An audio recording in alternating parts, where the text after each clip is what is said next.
5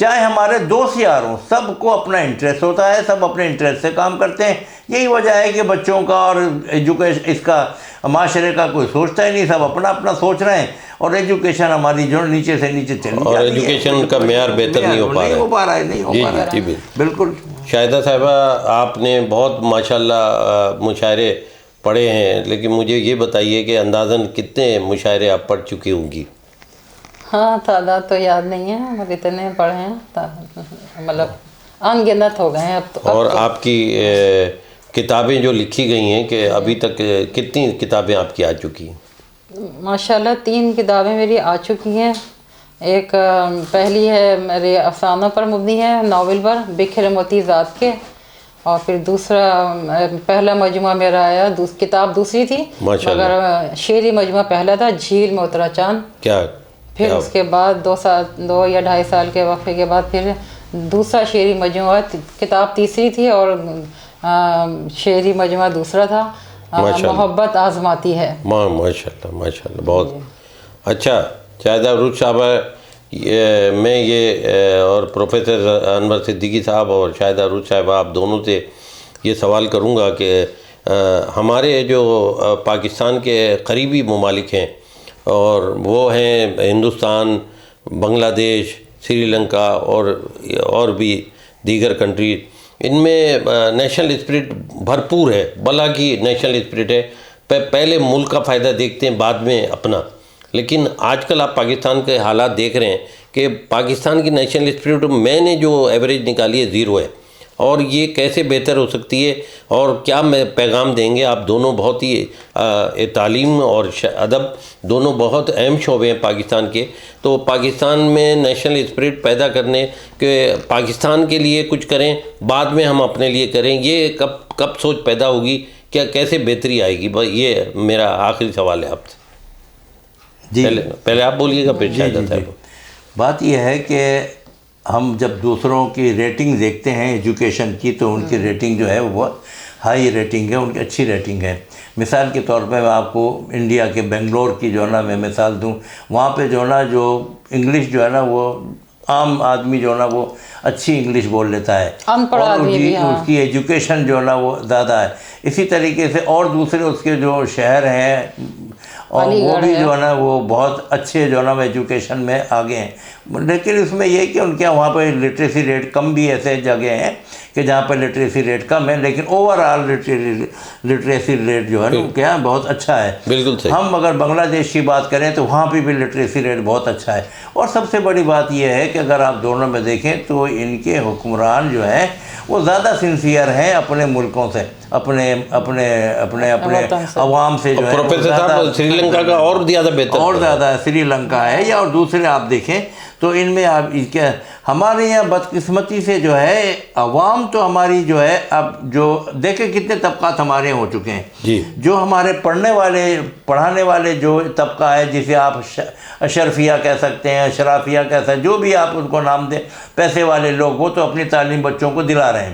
ان کے لیے 30,000 روپے مہینے کی فیس بھی کوئی مسئلہ نہیں ہے، 50,000 روپے مہینے کی بھی فیس کا مسئلہ نہیں ہے.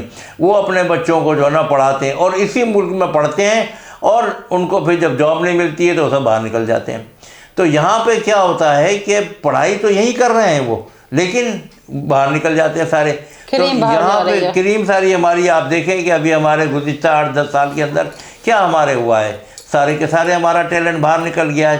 چاہے آپ پی ایچ ڈیز کو دیکھیں، چاہے آپ MBBS کو دیکھیں، چاہے آپ اسپیشلسٹ کو دیکھیں، ڈاکٹرز کو یا انجینئرز کو، سب باہر نکل گئے سب. یہاں آپ کیا پیغام دینا چاہیں گے کہ پاکستان کے لیے جو لوگوں میں جذبہ پیدا ہو، پاکستان کی محبت، پاکستان کو مضبوط کرنے کے لیے، پاکستان کی ترقی کے لیے آپ کیا؟ یہ اصل میں حکومت کو چاہیے، سارے کام جو ہے نا حکومت کے کرنے کے ہیں، یہ کہ وہ یہاں پہ انسینٹیو دے، اصل میں یہاں پہ لوگوں کو جو ہے نا ان کی قدر جو ہے وہ کریں بیٹی، اور سب کی جو کریں. پیسے تنخواہ دینے سے جو ہے نا اتنا نہیں ہے، ٹیچروں کو آپ تنخواہ دے دیں. ابھی یہاں پہ اسٹرائک ہوئی تھی، میں نے دیکھا تھا یہاں پہ ٹیچروں نے اسٹرائک کی تھی. ٹیچرز ہیں، ان سے پوچھا اخباری نمائندے، بھائی سیکریٹری کی جو ہے نا تم وہ بتاؤ، اسپیلنگ بتاؤ، نہیں بتا سکے. اچھا بھائی تم کہاں سے آئے ہو، ہم فلاں ڈسٹرکٹ کی بتاؤ، نہیں بتا سکے. یعنی کہ جو HSTs جو ہیں یا پرائمری ٹیچر ہیں، ان کو اتنا بھی نہیں پتہ ہے کہ جو ہم ہمارے اداروں کی اسپیلنگ کیا ہے، یا ہمارے ہم خود وہ لوگ اتنے قابل نہیں ہیں کہ وہ جو نا بچوں کو قابل جنا سارے سفارشی لوگ اب بھرتی کر دی ہیں، پیسوں سے لے کر کے بھرتی کر دی. میں تو دیکھتا رہا ہوں نا سب میں دیکھتا رہا ہوں. شاہزادہ صاحب آپ اس بارے میں کچھ اپنے خیالات ذرا کہ ہم پروگرام کا آخری سوال ہے، پاکستان کی ترقی اور پاکستان کے لیے جذبہ پیدا کرنا، پاکستان کو مضبوط کرنے کے لیے کیا بہتری ہو سکتی ہے، کیا ہو سکتا ہے، آپ کا کیا خیال ہے؟ کیونکہ آپ کا ادب سے حوالے سے کوئی اہم پیغام. سوال تو بہت اچھا بھی ہے، بہت گمبھیر بھی ہے اور بہت مشکل ہے. جی کیونکہ اب جو ہم عوام ہے نا، عوام بھی کچھ مجھے لگتا ہے بے حس ہو گئی ہے. اتنے بھی اگر مظالم ڈھائے جا رہے ہیں، اتنی مہنگائی ہو رہی ہے، مگر وہ آواز نہیں اٹھاتے، کوئی آواز ہی نہیں اٹھاتا ہے، خاموش ہے سب جیسے خاموش ہو گئے ہیں، اتنے بے حس ہو گئے ہیں کہ کتنے ہی کچھ بھی ان کے پاس ظلم ہو رہا ہے اعلیٰ لیول پر، مگر پھر بھی جو ہے وہ خاموش رہتے ہیں. وہ میں خود ظاہر جہاں بھی جاتی ہوں پروگرام وغیرہ میں، ویسے بھی میں نکلتی ہوں کیونکہ میرا ایک بچپن سے میرا ایک سوشل ورک بھی میرا مطلب ایک وہ رہا ہے، میری ہابی نہیں کہہ لیں، میری ایک عادت ہے، تو میں وہ بھی کرتی ہوں. تو میں ان سے پوچھتی ہوں کہ بھئی آپ کو اتنی تکلیف ہے آواز کے، کہتے ہیں ہمارے بولنے سے کیا ہوگا. تو میں ان کو یہ کہتی ہوں آپ کے بولنے سے کچھ نہیں ہوگا، مگر کبھی تو کچھ ہوگا. آپ آواز نکالیں گی، آپ کچھ بولیں گی، آپ کچھ بولیں گے، زیادہ تر خواتین سے ہی بولتی ہیں. بالکل صحیح. تو میں کہتی ہوں آپ آواز اٹھائیں تاکہ جو اگر سنے گا اس وقت نہیں بھی بولے گا، کم از کم اس کے کان میں وہ جو آپ کی جو جملہ ہے، آپ کی جو احتجاج ہے، وہ اس کے کان میں ہوگا. اگر وہ نہیں بھی بولے گا تو اس کے ذہن میں کہیں ہوگا، وہ چیز رجسٹرڈ ہو جائے گی، کہیں نہ کہیں اس کے ذہن کے کسی کونے میں ہوگا، کہیں نہ کہیں وہ پھر عمل ہوگا، وہ بولے گا. تو میں کہتی ہوں کم از کم آپ بولیں. تو ہم اگر کہتے ہیں نا ہم خواب نہیں دیکھیں گے تو ہم پہ عمل کیسے کریں گے؟ خواب دیکھنا ضروری ہے. تو اسی طرح میں یہ کہتی ہوں کہ چاہے عمل ہو نہ ہو، مگر ہمیں آواز اٹھانا ضروری ہے. کہیں ظلم ہو رہا ہے، ہمیں آواز اٹھانا چاہیے. بہت بہت شکریہ پروفیسر انور صدیقی صاحب، شاہدہ عروج صاحبہ، آپ سے دونوں سے مل کے گفتگو کر کے بہت مجھے دلی خوشی ہوئی ہے. خواتین و حضرات، جیے پاکستان، پاکستان زندہ باد. پاکستان زندہ باد.